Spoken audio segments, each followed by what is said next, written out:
I blow dried my hair this morning because it was -4 degrees out and I didn't want to walk to the bus stop with wet hair, but as a result, I seem to have given myself a bowl cut. Hello birdies, and welcome back to another book review. After the last series, I decided I wanted to move in a bit of a new direction and read something completely new to me. So I picked up Philip Pullman's His Dark Materials. You may have noticed this video is not titled His Dark Materials. That is because I am still recovering from the emotional anguish I experienced, and if I ever review them, I don't know how I would explain to you how a book that has children fighting God, not elephants that ride sea motorcycles, witches, and a fucking polar bear, still had some of the most compelling characterizations I've ever read, and I don't want to cry today. Instead, we are talking about Haruki Murakami's 2011 novel, 1Q94. Kaylee, why are you saying the title like that?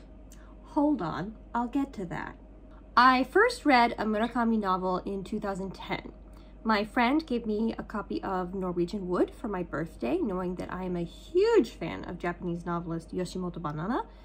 I had never made the jump to Murakami, despite college friends enjoying his work and recommending them to me over the years. So I read Norwegian Wood. And it fucking sucked. Throughout this video, I'm going to be comparing and contrasting this book with Yoshimoto's 1989 novel, Asleep. Why? Because one of the main criticisms about Murakami's work overall is his inability to write female characters, and the majority of Yoshimoto's novels feature female protagonists. This is also probably because Yoshimoto is, herself, a woman. My other aim in comparing the two is to get you to read Yoshimoto's work for yourself. She writes in the same genre, magical realism, and has received a few accolades for her work here and there, but not to the extent of Murakami, and I personally feel this is something that needs to be rectified.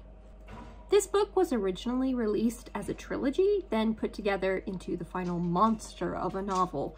I read it in one go, and even though I started on my Kindle, I ended up buying a used copy so I could put in post-it tabs for notes.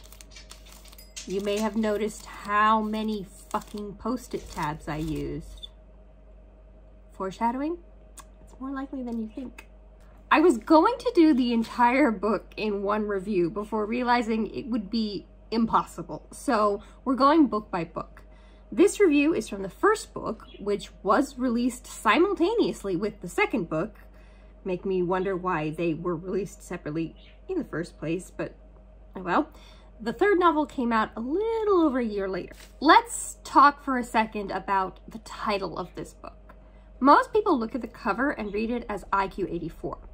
That's incorrect. The first character is not an I, it's a 1. Why does that matter? Because in the narrative, one of the protagonists names the timeline she's in as an alternate 1984 and changed the 9 to a Q. Fun fact, this makes some weird sense in Japanese because the Japanese word for 9 is Q, meaning 1Q84 reads in Japanese as 1984 or 1984, both of which are phonetically identical to 1984. If you've been saying IQ84, you've been saying it wrong. And nobody seems to notice that. Anyway, rant over, let's get to the book. Right off the bat, I want to say that I genuinely did want to like this book. Murakami has won many awards for his work. People around me have liked and read his books, and I honestly thought maybe the Norwegian Wood experience was a one-off. Not every book is a winner. So when I tell you my first, oh God, oh no, what have I gotten myself into, happened on page 14, I need you to understand that all of these post-it notes might as well be read because this book is 95% flags. This man writes more red flags than a Formula 21 racing track. Here are your trigger warnings. Suicide, mention sexual assault, domestic abuse, child sexual abuse, religious trauma, cults, rampant misogyny, and magic pregnancy. If you're confused about the last one, it's because I hard pass on pregnancy as a topic and find the idea of a spontaneous pregnancy literally nightmare fuel, along with all of those other warnings. So if any of those things are uncomfortable for you, click off, enjoy your evening. Do not read anything Haruki Murakami has ever touched. Thank you. This book has a rotating third-person point of view. For the first book, it's back and forth between the two main protagonists. Then another point of view gets added in the third book. Chapter 1 is with the female protagonist, who introduces herself only as Aomame. Aomame is literally just the word for green peas, and the reader isn't told her given name until basically the end of the book, so we get her just as Aomame, and it never stops being weird. Aomame is stuck in traffic in a taxi on the highway on the way to an appointment.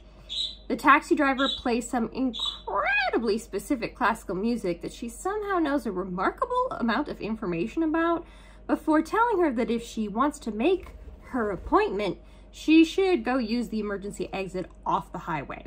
She does, and we get our first description of Aomame. Aomame wore a beige spring coat over her green light wool Junko Shimada suit. A black leather bag hung over her shoulder, and her shoulder-length hair was impeccably trimmed and shaped. She wore no accessories of any kind. 5'6" tall, she carried not an ounce of excess fat. Every muscle in her body was well toned, but her coat kept that fact well hidden. You know the Reddit r/men writing women? Murakami might as well have written this book specifically for that subreddit, because the way he talks about women and describes them is honestly gross. You might have heard that paragraph and thought, okay, the fat comment was a bit unnecessary, but it's not that bad, right? Guys, I cut you off. The next two paragraphs are about how her face is both unremarkable and then sometimes scary ugly. Compare this with Yoshimoto Banana's Asleep. The protagonist, Fumi, describing this woman, Haru, is in a very toxic love triangle with her and a man they both want. They basically live together, they loathe each other, and fight constantly. But the way Yoshimoto handles the description doesn't just tell you about Haru, it tells you about Fumi and her conflicted feelings towards her competition. She was skinny as a bone, and her manner of talking was irritatingly frigid. Her voice was deep, and she always wore black. She had thin lips, and there were always wrinkles carved into the space between her eyebrows, and she complained constantly. Yet, when she smiled, she sort of looked like a child. It kind of hurt to remember her smile.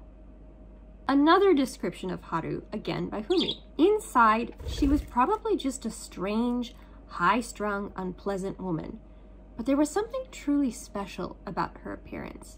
The soft shadow you saw in her panties, slender shoulders flickering in and out of the blackness of her long hair, odd little valleys over her collarbone, the curves under her breasts that seemed so impossibly, untouchably distant. She could have been the embodiment of the diaphanous image of woman herself, come shakily to life, stumbling around. That's certainly what you felt. Yoshimoto's work is peppered with reoccurring themes of grief, sexuality, and unpleasant people who still have something compelling about them. She describes women's bodies not just with a very superficial recitation of their physical appearance, but also with an emotional tone, often expressing a kind of contradiction. Fumi repeatedly expresses how much she hated Haru at the time, but her description betrays her true feelings. She didn't entirely despise her then, and definitely doesn't anymore. Back to Murakami. Aomame hops over the emergency exit on the highway, and Murakami makes sure we know that her miniskirt hikes up, and anyone looking in her direction definitely saw her panties.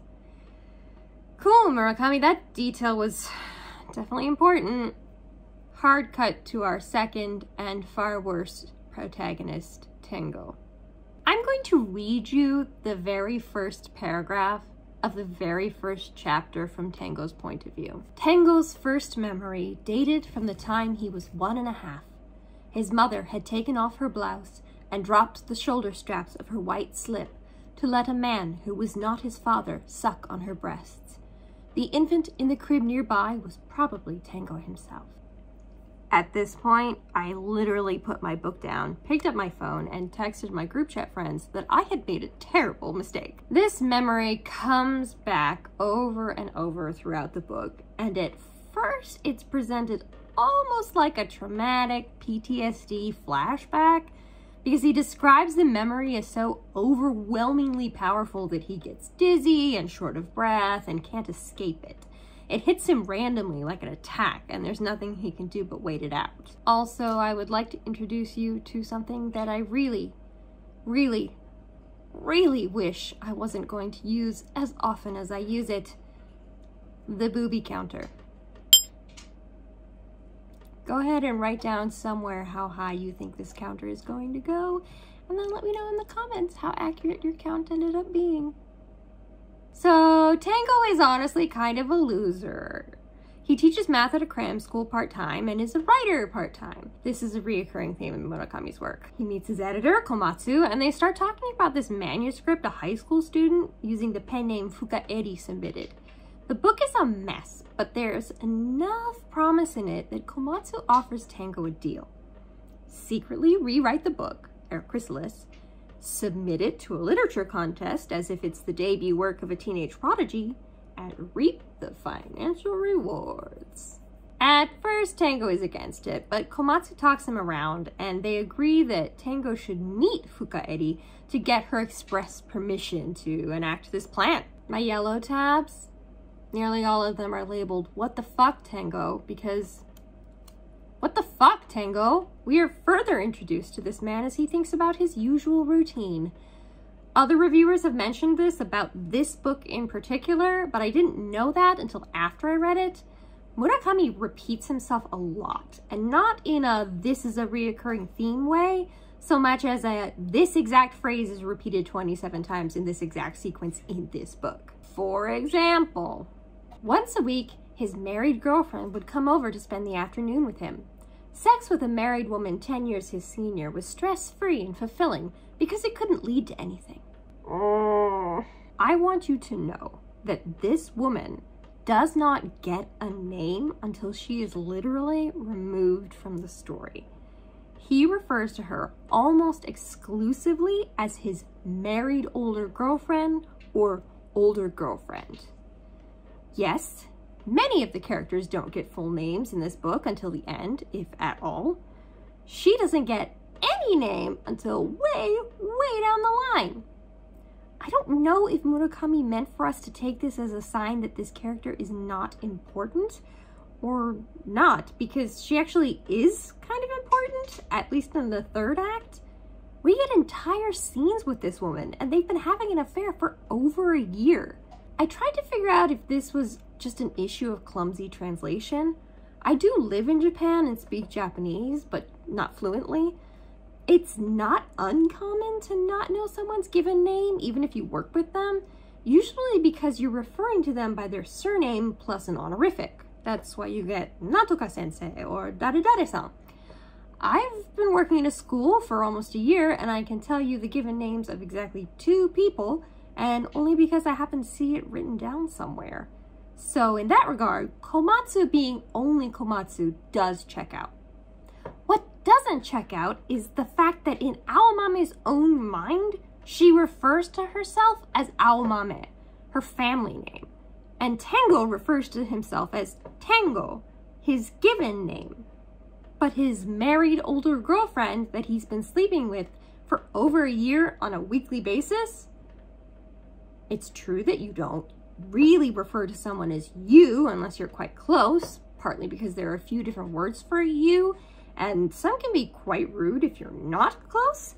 But if you're not using you, you're using their name. So the fact that his married older girlfriend has no name whatsoever in his own head is honestly kind of sociopathic, especially since we're supposed to believe he loves her.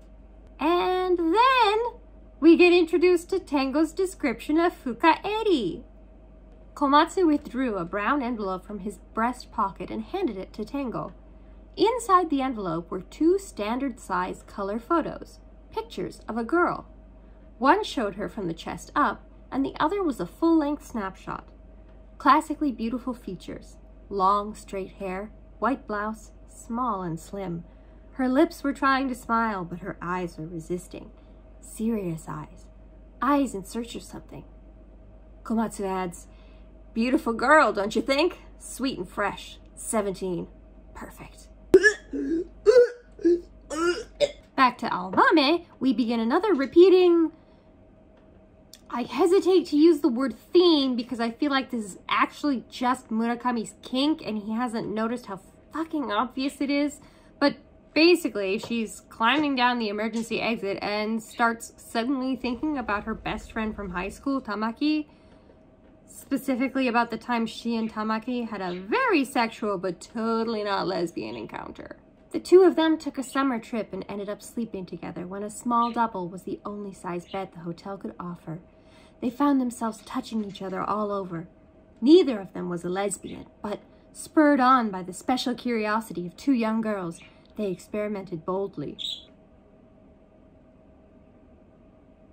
As she brought back the images of herself and Tamaki touching each other that night, Aomame felt some small, deep part of herself growing hot, even as she made her way down the windswept stairway.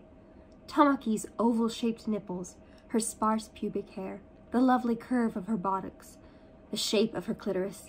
Aomame recalled them all with strange clarity. No homo.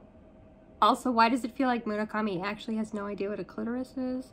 Only that some women have them, and they are involved in sex. Somehow. Tamaki was small and a bit plump with large breasts. Aomame was taller, lean, and muscular, with smaller breasts. I'm not going to read you this entire weird, totally not gay sex scene flashback, but just know that Murakami describes Tamaki's nipple as reminiscent of olives and her pubic hair as fine and sparse, like a delicate willow tree. Aomame is still climbing down the fucking stairway, by the way. We're only on page 44. It's not going to improve from here. When Aomame gets to the bottom, she notices things are off. The first thing she notices is that the guns the cops are using are not the same guns she's seen before. And she both can't remember that changing and can't remember it even being in the news. She stops to tidy up in a bathroom. Removing her suit jacket, she adjusted the position of her underwire bra. Wait for it. With unwavering conviction and ruthlessness, Aomame undid the top button of her blouse. This would give a glimpse of cleavage when she bent over. If only she had more cleavage to expose! But she's got places to be. And by places to be, I mean she meets a man in his hotel room and stabs him in the back of the neck with a very specific, very fine point ice pick that Murakami insists is both an instant kill and completely undetectable. After the murder, she stops again in a bathroom to make sure she's presentable. She was a pro, virtually perfect. If only her breasts were a little bigger, she thought with a twinge, she might have been truly perfect. Ah, yes, the perfect assassin. Untraceable, unstoppable, with big, bouncy titties. Anyway, back to Tango. Komatsu agrees for him to meet Fukaeri and to ask her permission to rewrite Air Chrysalis. And while his initial description for her was fairly standard for a weird, semi-non-verbal, mysterious young woman, his description of her when she takes her coat off is... She wore a thin crew neck sweater of pale green and white jeans with no jewelry or makeup, but she still stood out. She had a slender build, in proportion to which her full breasts could not help but attract attention. They were beautifully shaped as well. Tango had to caution himself not to look down there, but he couldn't help it. His eyes moved to her chest as if toward the center of a great whirlpool. This will be your running reminder that Fukaeri is 17 and Tengo is nearly 30. After some conversation, we're told how weird Fukaeri is. She's dyslexic and dictated the book to her friend and didn't submit it herself. She is very brief and concise in her speech, and her questions never have a rising intonation at the end, so it takes a second for him to catch on to what is and isn't actually a question. Then Tango hits us with another what the fuck thought. Several times, Tango had formed personal relationships with his female cram school students, though always after they had left the school and entered universities, and it was always the girls who took the initiative. Jesus fucking Christ, that does not make it better, Tango. In Japan, university students are 18 years old. Sleeping with her as soon as she isn't your student is still extremely predatory and gross. Meanwhile, back with Aomame, having finished her murder, goes to a bar and tries to not look like a prostitute. I wish I was paraphrasing that more than I am. In fact, she is looking for a fun and sexy time, but I feel like Murakami was, perhaps, projecting a bit. Aomame is the same age as Tango, nearly 30, but Aomame herself did not know why, but ever since the time she was 20, she had been attracted to men with thinning hair. They should not be completely bald, but have something left on top. And thin hair was not all it took to please her. They had to have well-shaped heads. This is Murakami Haruki. Notice anything? Anyway, Aomame picks out a sexy middle-aged man with sufficiently thinning hair, and after some brief conversation, she just... Do you have a decent-sized cock? Is it on the big side?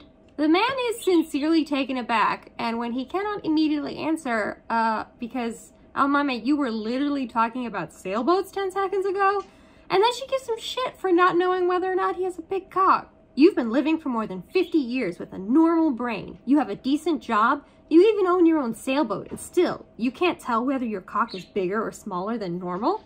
Aomame, what the actual fuck are you doing? She continues to insult his intelligence, and somehow he still agrees to go up to his room and have sex with her.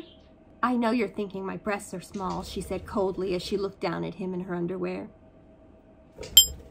Murakami continues to write women badly and launches into a page-and-a-half tirade of Aomame bitching about how hard women have it. Because, bras, look, I told you before, I don't want to discuss my job here. I can say this much, though. It's not that easy being a woman. Well, it's not easy being a man, either. Maybe not, but you never have to put on a lacy bra when you don't want to, so don't pretend to know what you're talking about. Have you ever had to climb down a steep stairway in high heels, or climb over a barricade in a miniskirt? I owe you an apology, the man said simply. She's mean for a bit more and flicks his testicles. Is that a thing people do? Honestly, I wish I could say that was the only testicle action in this book, but it's not, and frankly, I'm unsettled. Back to Tango, who has agreed to rewrite Air Chrysalis and just got his weekly sex canceled by his married girlfriend because she has her period. He gets to work on the book, then stops for lunch, and Murakami just... He went to the kitchen, put a kettle on to boil, and ground some coffee beans. He ate a few crackers with cheese, following those with an apple, and when the water boiled, made coffee. Drinking from this large mug, he distracted himself with thoughts of sex with his older girlfriend. Ow! Fuck, I think I just got whiplash. Ugh. God damn it, Murakami. We finally get a very vague outline for what Air Chrysalis is actually about. Basically, there's a 10-year-old girl living in a commune of some kind, and she's put in charge of watching over this blind goat. Unfortunately, the goat dies under her care, and she's punished by being locked in a storehouse with the goat's body for 10 fucking days. Another issue I have with this translation is that they translated a specific thing very, very literally, seemingly with no awareness that this phrase means something entirely different in English. The words are English, spelled with katakana originally, and they are little people. No, not people with dwarfism, magic little people. I understand why they thought these are English words. Let's just put them in English. But they honestly could have gone with small people and it wouldn't have changed the story at all. And it would have avoided the part where little people are real people and those words mean something else in English. It's just kind of a careless note. Anyway, I apologize, but for my own sanity, I'm going to be calling them the small people because I just don't feel comfortable calling them anything else. So the small people come out of the goat's mouth at night and start making an air chrysalis. They teach her how to do it too. Fukaeri's book never explains who they are or what that is, just that it happened. Tango speculates that this might have happened to Fukaeri herself. When he asks her over the phone, she tells him quite firmly that she doesn't talk about the goat. Aomame's next chapter introduces the character simply referred to as the Dowager. She lives in a large house in Azabu, a very wealthy part of Tokyo. Through sheer coincidence, I used to work there, and I can confirm that anybody living there is very wealthy. We also meet the Dowager's bodyguard, Tamaru. Tamaru is gay, and his boyfriend is a handsome young beautician. No, we never meet him. Tamaru is actually pretty cool. We like Tamaru. Tamaru is the only character in this book that has human responses to literally anything. Also, he has a German shepherd named Boone that loves spinach. Don't get attached to Boone.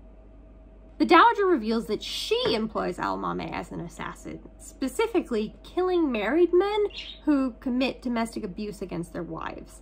She runs a safe house as well, but we don't get the full story from her yet. Basically, she finds men that are in nigh untouchable social standing who beat their wives, and Aomame kills them. Why? We haven't done anything wrong, the woman said, looking straight at Aomame.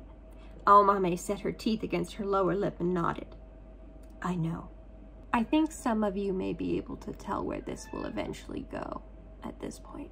What's the matter? What's the matter, kitty? Nola? She has dementia. Aomame stops on her way out to chat more with Tamaru, who she then asks about the police guns changing. What's wrong? Oh, really? That's so sad. Would you like to come up here and be sad? Come here. Well, come up then. Here you go. Come be sad up here. Are you still sad? Do you have a sad? Do you want to say hi? She's 18. Aomame stops on her way out to chat more with Tamaru, who she then asks about the police guns changing. He's a bodyguard, so he might know. He tells her it happened after the big shootout at Lake Motosu between the radical group and police. And she has no clue what he's talking about, but doesn't stop him. Back to Tango, who tells more about his childhood. His father raised him alone and was a full-time fee collector for the NHK. If you don't live in Japan, you're not going to know what that means. Basically, public television here you have to subscribe to, and it's illegal not to, and the fee collectors are the actual worst.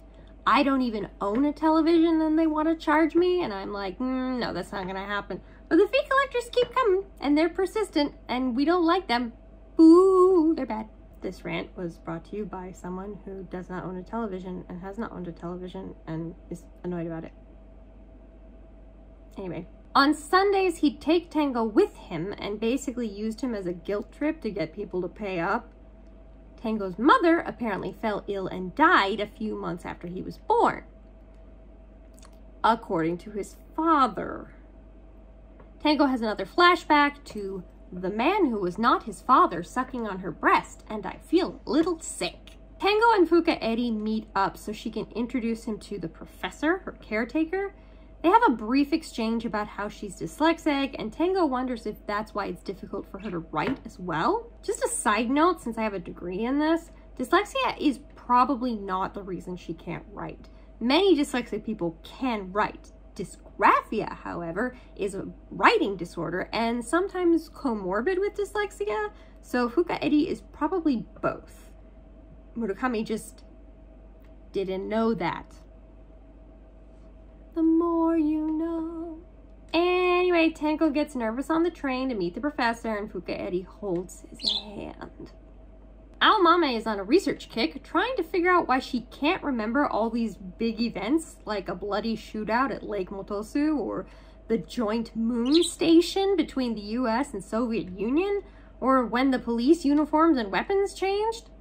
For our purposes, all you need to know is that the Lake Motosu incident is the only one that matters. Her conclusion after all of this is that at some point, probably when she hopped the emergency exit, she entered a parallel universe. She left 1984 and is now what she names as 1Q84, which, as I explained before, just means 1984, but with a pun in it. She looked around, stared at her palms, inspected the shape of her fingernails, and grabbed her breast through her shirt to check the size and shape. No change. You know, even if I was in such a bizarre situation that I determined I had inadvertently entered a parallel universe, I don't think one of my first moves would be, okay, but how about my titties? More exposition. The shootout happened between the Yamanashi Prefectural Police and a group called Akebono. Everyone thought Akebono was just an organic farming community, but they turned out to be both highly armed and highly aggressive. As Aomame is preparing dinner, Murakami has another jewel of a line for us. It was a simple meal, but ideal for preventing constipation. Constipation was one of the things she hated most in the world, on par with despicable men who commit domestic violence and narrow-minded religious fundamentalists. Honestly, relatable as fuck. She takes a shower and does what no one I've ever met does. Stands in front of a full-length mirror, stark naked, and just stare at themselves. Flat stomach, firm muscles, lopsided breasts. Pubic hair like a poorly tended soccer field.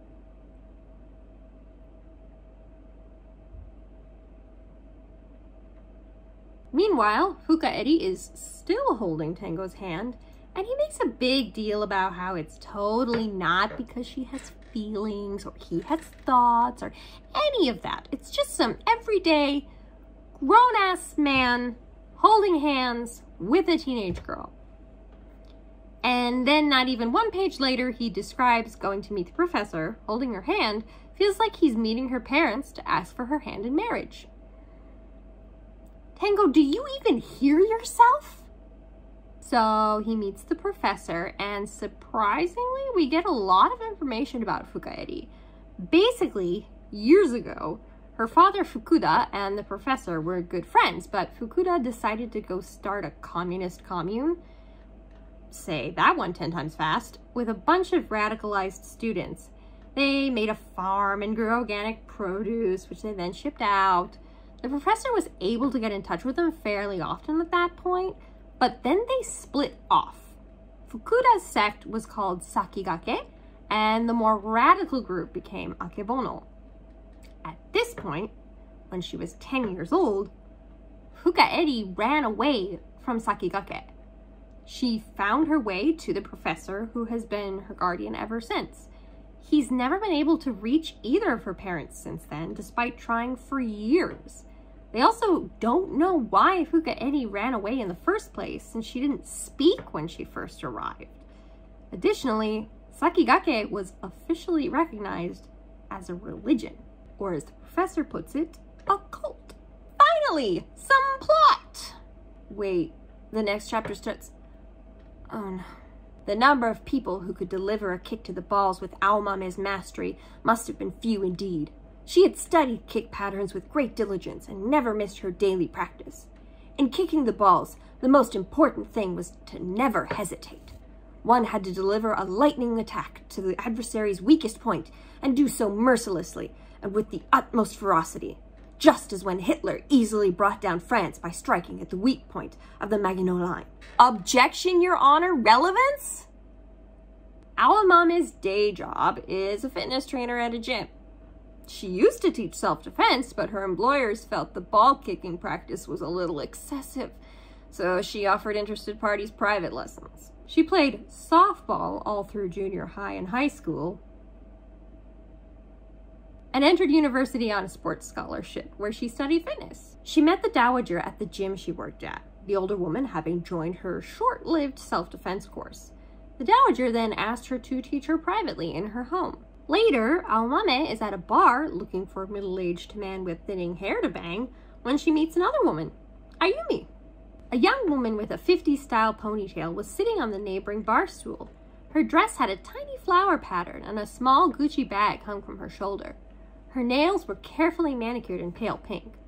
By no means fat, the woman was round everywhere, including her face, which radiated a truly friendly warmth, and she had big breasts. Ayumi is a police officer by day and hunts for sexual encounters with strangers by night.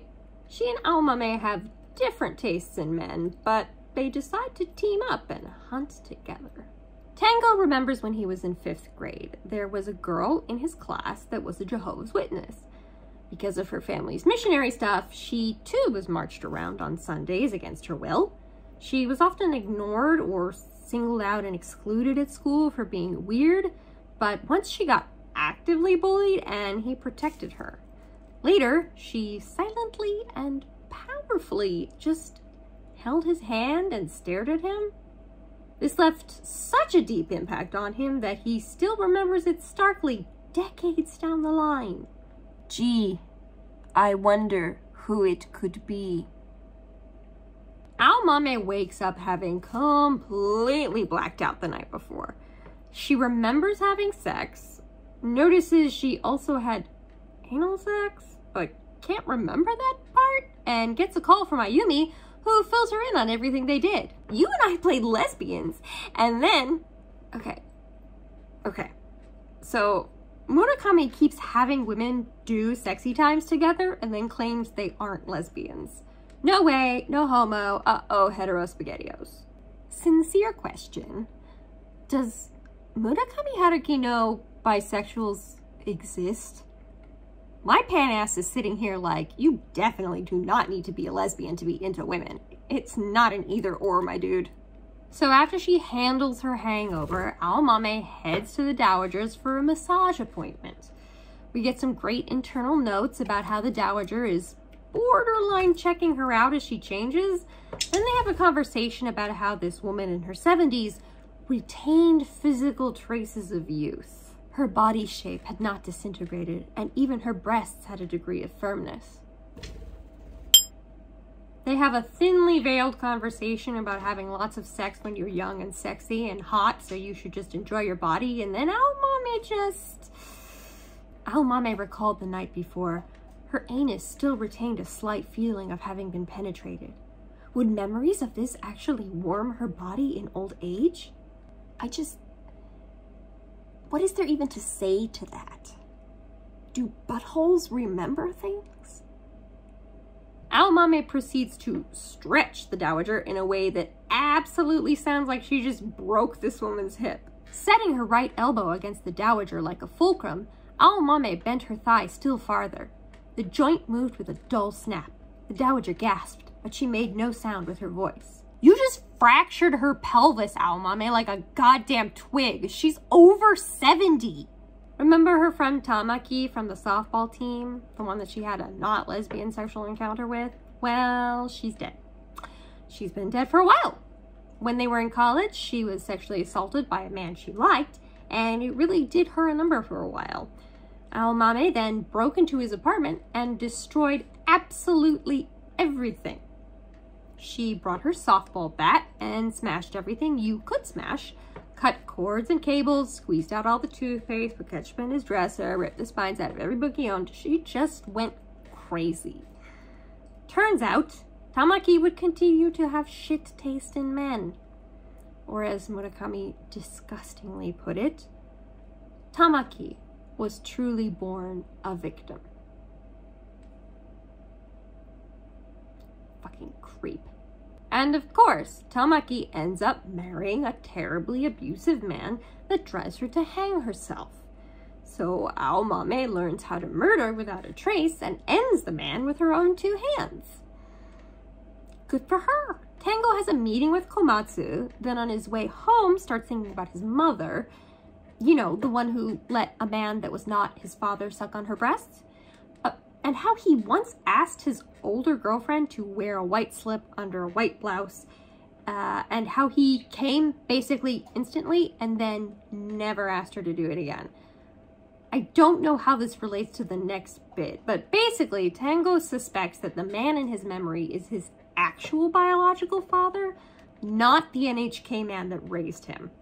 They look nothing alike, they think nothing alike, and his father sort of high-key treated him as an unwanted responsibility instead of his son.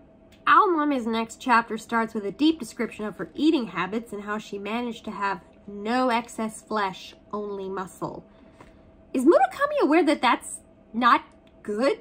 Like, unless you have a very rare genetic condition, your body has fat somewhere.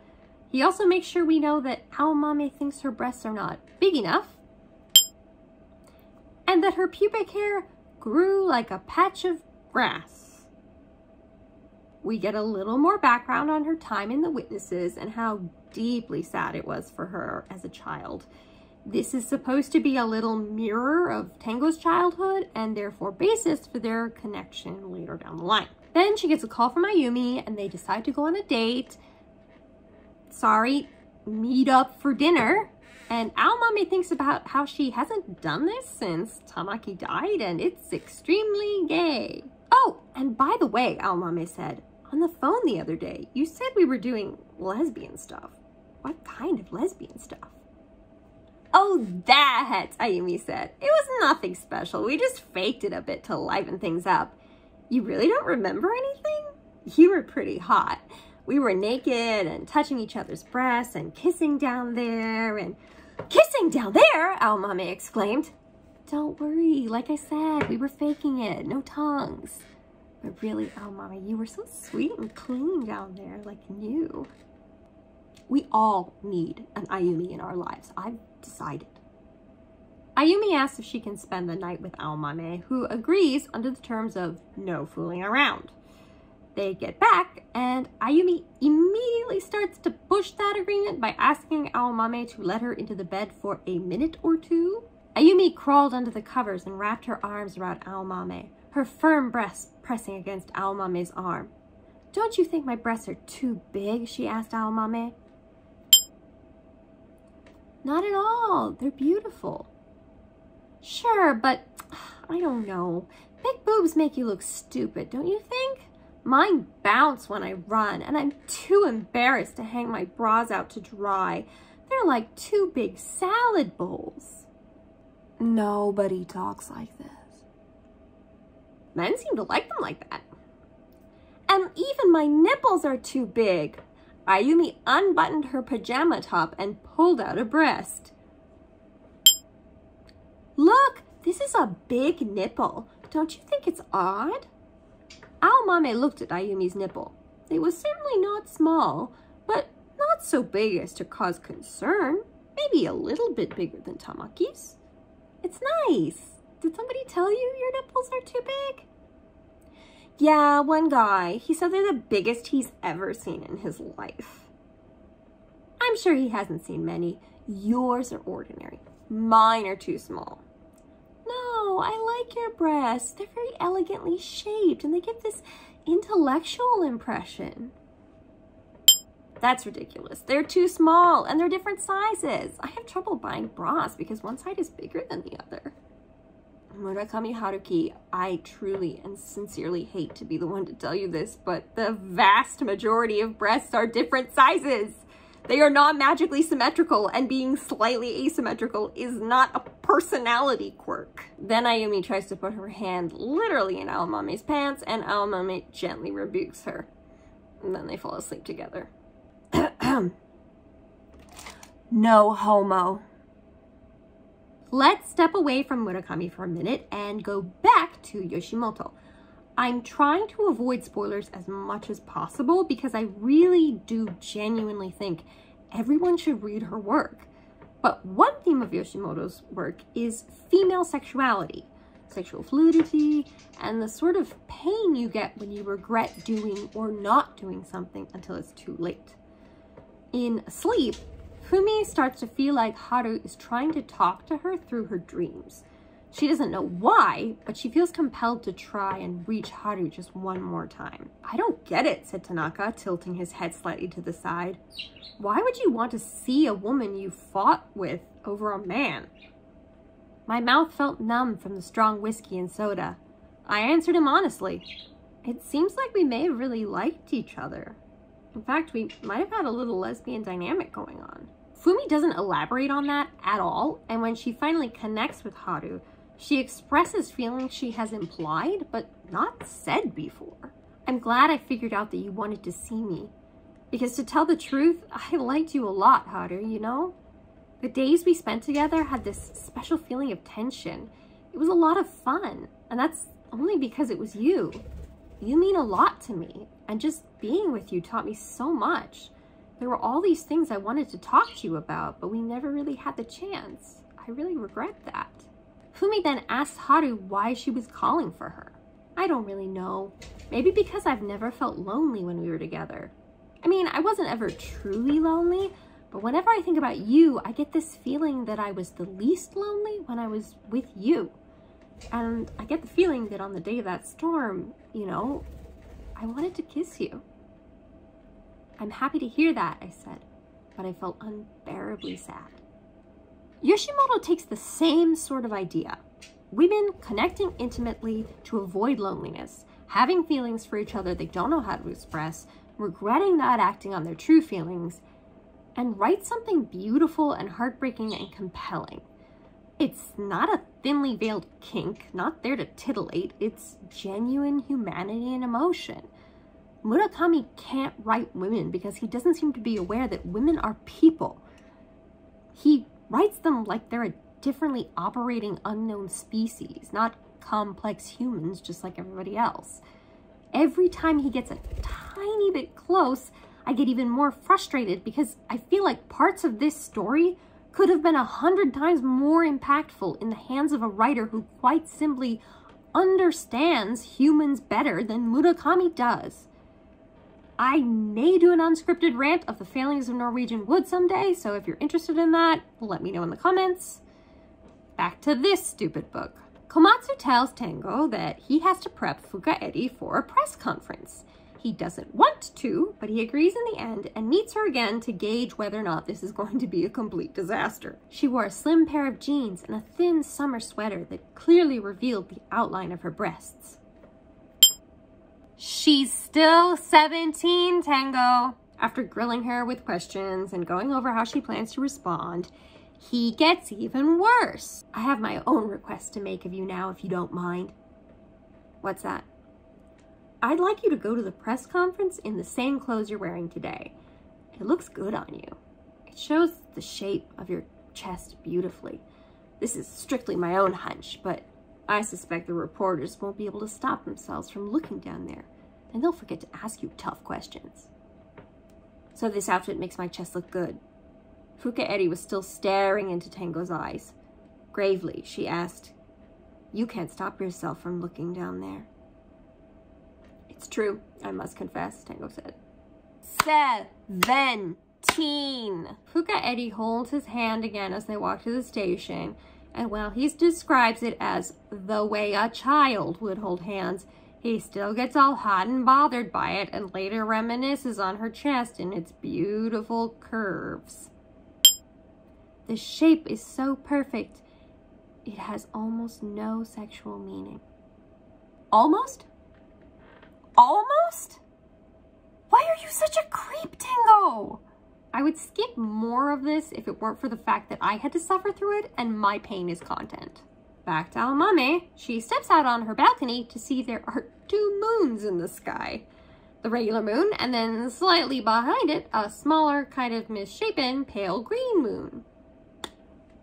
As confused and weirded out as she is, she can't figure out a casual way to ask other people if they also see two moons, and she decides to just sit on it and wait to see if anyone else mentions it. She meets up at the Dowager's place again, and they have a conversation as they're listening to classical music about how people 400 years ago were also listening to the same music. Then Aomame goes on kind of a weird rant. It was a cruel world, though. More than half of all children died before they could reach maturity, thanks to chronic epidemics and malnutrition. People dropped like flies from polio and tuberculosis and smallpox and measles. There probably weren't very many people who lived past 40. Women bore so many children they became toothless old hags by the time they were in their 30s. People often had to resort to violence to survive. Tiny children were forced to do such heavy labor that their bones became deformed, and little girls were forced to become prostitutes on a daily basis. Little boys too, I suspect. This is such a sudden and confusing rant, made even more confusing by the Dowager responding with a smile and a comment about how interesting Aomame is. That's certainly a take. Finally, we get more backstory with these two. Aomame had confessed to the Dowager about Tamaki and killing her husband. She told her everything, and when she was finished, the Dowager told her what she had done was right. And then admitted she had done something similar herself. Her daughter married a highly abusive man that eventually drove her to suicide. While the Dowager didn't and couldn't kill him, she used her social influence to utterly ruin him for the rest of his life. In addition, she renovated an apartment complex she owned to be a shelter for battered women, and has made several husbands vanish in her own way. She then offered Aomame the job of taking certain men out, and Aomame agreed. At this point, she tells Aomame about her next job. It will be much trickier to pull off for several reasons, but to make Aomame understand the stakes, she takes her to the safe house and introduces her to a 10-year-old girl named Tsubasa. To Aomame, Tsubasa looked like any other 10-year-old girl. She was rather tall for her age, but she was thin and her chest had not begun to swell. The Dowager then explains that Tsubasa will never bear children because her uterus has been destroyed in a way that not even surgery could fix. When Aomame asks who on earth would assault a little girl so violently, Tsubasa speaks for the first time. "The small people," said the girl. Murakami uses rape as a plot device a lot, and it never stops being excessive. Next, Komatsu calls Tango to tell him the press conference went well, and Fukaeri nailed it. Tango feels the need to confirm she followed his request about her clothes. What was Fukaeri wearing? What was she wearing? Just ordinary clothes? A tight sweater and jeans? A sweater that showed off her boobs? Yes, now that you mention it. Nice shape. They looked brand new, fresh from the oven. So the book basically becomes an overnight sensation. Tango is still a little concerned with the ethical implications of what he and Komatsu have done, but in the end concludes, it is what it is. Then Fukaeri calls him and asks him to meet her in the same cafe they met at last time. And of course, Tango has to make it worse. "Oh, and your photos in the paper looked good. The ones from the press conference." "I wore the same sweater," she said. "It looked good on you," Tango said. "Because you like my chest shape." This book came out in 2011. This was not okay in 2011. And I regret to inform you that it will, in fact, get worse. So they meet up, and surprise, the professor came too.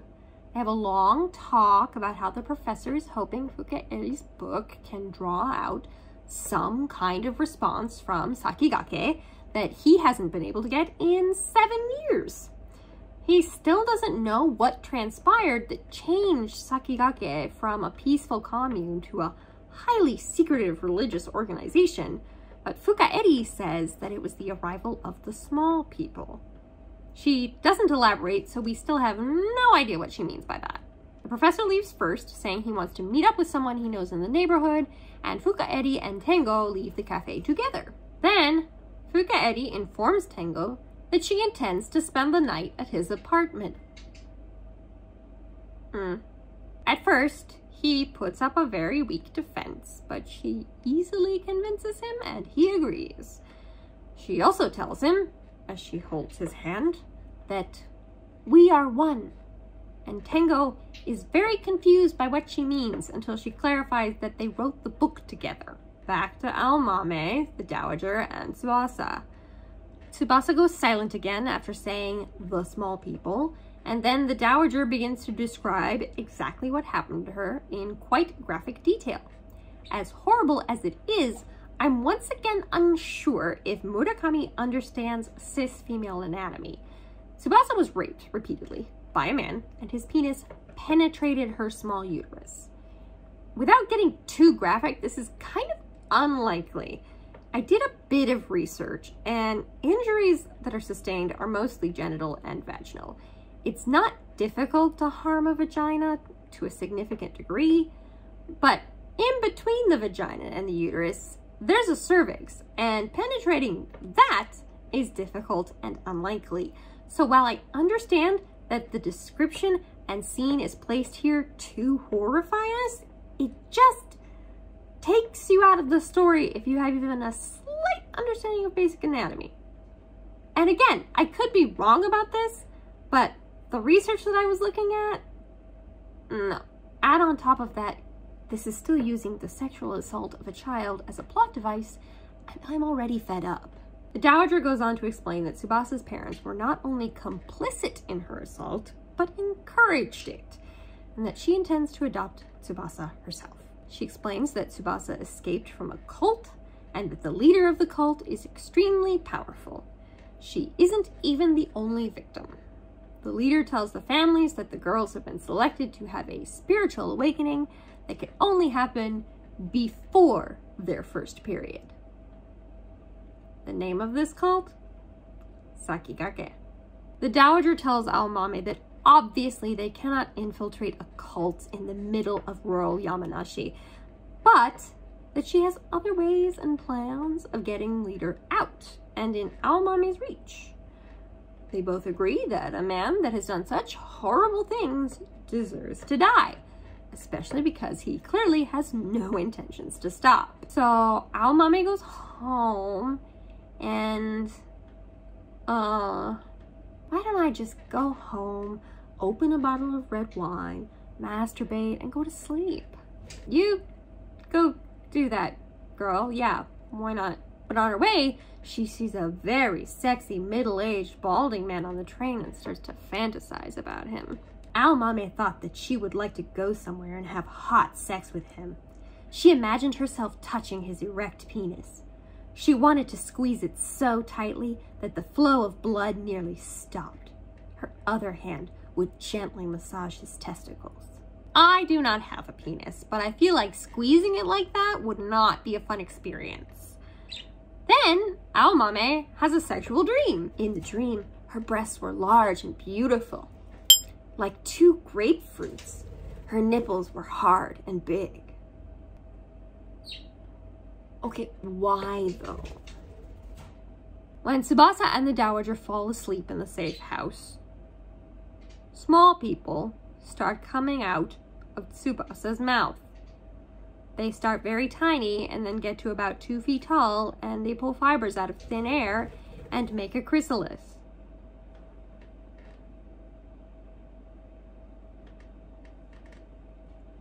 Back at Tengo's place, Fukaeri is asleep in his bed, wearing his pajamas, and he suddenly remembers that his older girlfriend would be coming the next day around 11 o'clock, and so he'd have to make sure Fukaeri was gone before then. Despite being a literal adulterer, his older girlfriend is apparently wildly jealous and expects him to be fully monogamous with her. Fukaeri wakes up and joins him in the kitchen where he's writing on a notepad. Tengo's pajamas were too big on Fukaeri. She had the sleeves and cuffs rolled up. Whenever she leaned forward, the collar revealed glimpses of the swell of her breasts. The sight of Fukaeri wearing his pajamas made it strangely difficult for Tango to breathe. I don't deserve this. I really don't. They have a long conversation in which Fukaeri recites Japanese literature from memory, and Tango agrees to read to her from a book by Chekhov about the Gilyaks. She falls asleep, and when he wakes up in the morning, she's already gone. Could I be in love with her?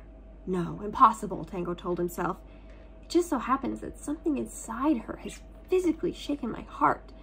So then, why am I so concerned about the pajamas she had on her body?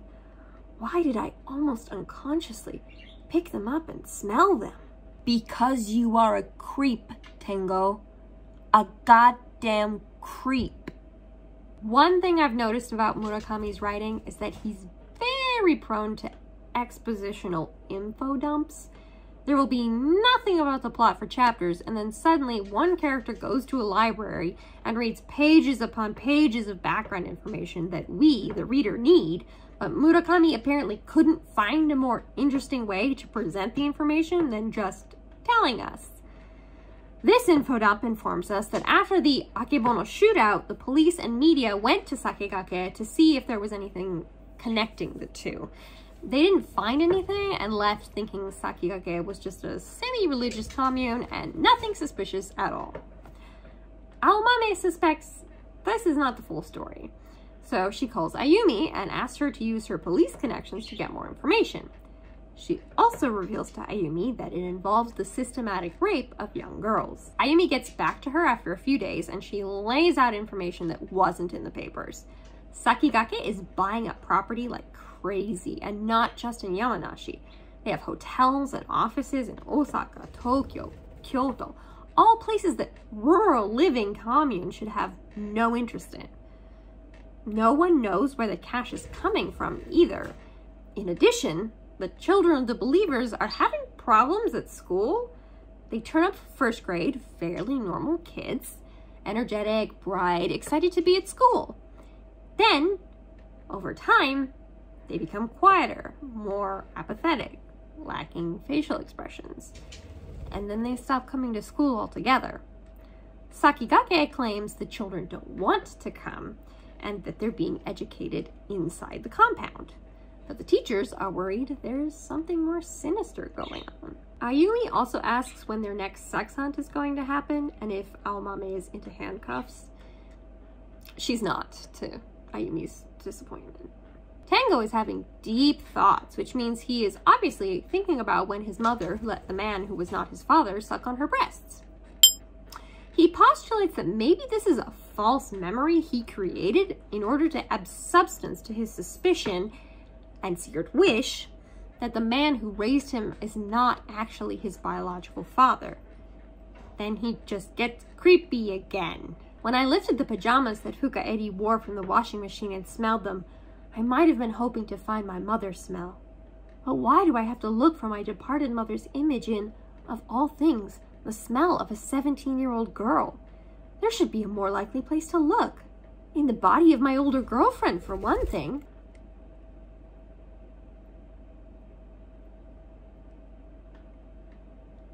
There is then a fairly graphic sex scene between him and his older girlfriend, but he comes thinking of Fukaeri's smell. Cool, nothing alarming there. The book is absolutely blowing up in all the papers. 2 ads for the book also appeared in the papers, featuring a photo of the book's cover and a smaller shot of Fukaeri wearing the familiar tight-fitting summer sweater that showed off her breasts so beautifully. In case you think I'm exaggerating Tango's perverseness, I give this gem of him pondering his day job teaching math to high school students. Tango saw admiration in the eyes of several of his female students, and he realized that he was seducing these 17 or 18-year-olds through mathematics. His eloquence was a kind of intellectual foreplay. Mathematical functions stroked their backs. Theorems sent warm breath into their ears. Since meeting Fukaeri, however, Tango no longer felt sexual interest in such girls, nor did he have any urge to smell their pajamas. No longer? No longer? So you definitely did before? Jesus fucking Christ, Tango, you absolute creep! Fukaeri goes missing, and Tango suspects Sakigake might be involved. He thinks that the book, being far more autobiographical than the average reader would suspect, puts them in a hard spot, and they may have kidnapped her to silence her. He starts imagining what terrible things might be happening to her, and in every scene he imagines she's always wearing her thin, tight-fitting sweater that showed off the lovely shape of her breasts. Aomame and Ayumi are out on the town, but they can't find any men they're interested in. Finally giving up, they decide to have dinner together somewhere expensive with the money that Ayumi got from her last guy as taxi fare. Ayumi tells her more about Sakigake and how she's confused by the fact that it's officially a religion, since they don't seem to hold any particular tenets or beliefs. Aside from Leader, there's nothing that seems culty. Leader never leaves the compound, and most people in the compound have never met him. No one knows his real name either. Ayumi asks Aomame if anyone ever molested her as a child, and she says no. Then Ayumi discloses that her uncle and elder brother molested her quite frequently as a child, and she never said anything because she thought no one would believe her. She thinks this is what motivates her now to have one-night stands. Something about her sexuality was permanently altered by the abuse. Murakami writes this with the subtlety of a brick to the fucking face, though. To tell you the truth, I'm afraid of men. Or rather, I'm afraid of getting deeply involved with one particular man or completely taking on another person. The very thought of it makes me cringe. But being alone can be so hard sometimes. I want a man to hold me, to put his thing inside me. I want it so bad I can't stand it sometimes. Not knowing the man at all makes it easier. There's a lot to unpack here, and Murakami does exactly none of it. The next day, Aomame gets a call from Tamaru. The dowager would like to see her. Also, Boone the spinach-loving German shepherd died. Exploded, specifically, like she'd swallowed a bomb. She's a fierce guard dog, but no one heard her barking or the explosion. Tamaru is highly suspicious as to what it might mean. Back to Tango, he gets a cassette tape in the mail from Fukaeri. Sorry, cassette was this little rectangle with tape in it that you could record sound on. She explains that she had to run away, but that she's somewhere safe and nobody needs to worry about her. She also adds, "Thanks for liking my chest shape and putting me up in your apartment and lending me your pajamas." Girl, no! She further explains that the small people are probably angry about the book and that Tango should be careful and keep his eye out for them, just in case. Tango's older girlfriend comes over and they have the following baffling conversation that I wish I was making up. But still, something's bothering you. I wonder. I just can't sleep very well. It rarely happens to me. I've always been a sound sleeper. Poor Tango, she said, caressing his testicles with the palm of the ringless hand. Don't worry. She also squeezes them super hard when he upsets her. Normal couple stuff, you know. She slipped her open palm under Tango's limp penis, carefully noting its weight, as if the weight had an important story to tell her. She released another deep sigh. Then, as if testing the operation of an elevator, she raised and lowered the hand on which Tango's penis lay. It doesn't matter, though, even if you don't understand anything, his older girlfriend said, turning to press her breasts against him.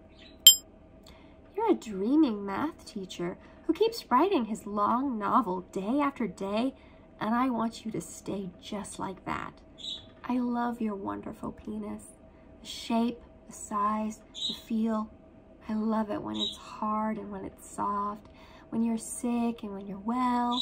And for the time being, at least, it belongs only to me. It does, doesn't it? So that's the end of book 1 and of this review. Yeah, I know, I really wanted to do it all in one go, but this is over 10,000 words and there are 2 books left, so we're just gonna have to do this in parts. I promise they will not be spaced apart by a literal year this time, if only because I want to get this terrible book over with. I hope it's clear now why this book is such an absolute drag. The sex scenes are terrible, the implications of basically everything involving Fuka Eri are awful, and Aomame is definitely not a lesbian and therefore straight, even though she could simply be bisexual and that would explain everything. Murakami as a writer fumbles women often. He doesn't treat them the same way he treats male characters, and he focuses on unimportant things. Aside from when his penis is literally being held, Tango never has a thought about it. Meanwhile, Aomame is constantly thinking about her own breasts. It seems like a minor complaint until you start literally adding them up and realize how this man just clearly does not see women as the same kind of people. As the plot picks up and you would expect to see development, there isn't much to speak of. Generally speaking, even if we consider just this book alone, there's no character arc. Tango is Tango, Aomame is Aomame, and while we know more about their backstories, they haven't changed at all. Fuka Eri and Ayumi could be really interesting in the right hands, but they're in Murakami's hands, and he doesn't seem to know what he's doing with them. I wish I could promise you it gets better from here, but, well, you'll see. Thank you for watching, birdies, and I will see you in part 2. Pray for me.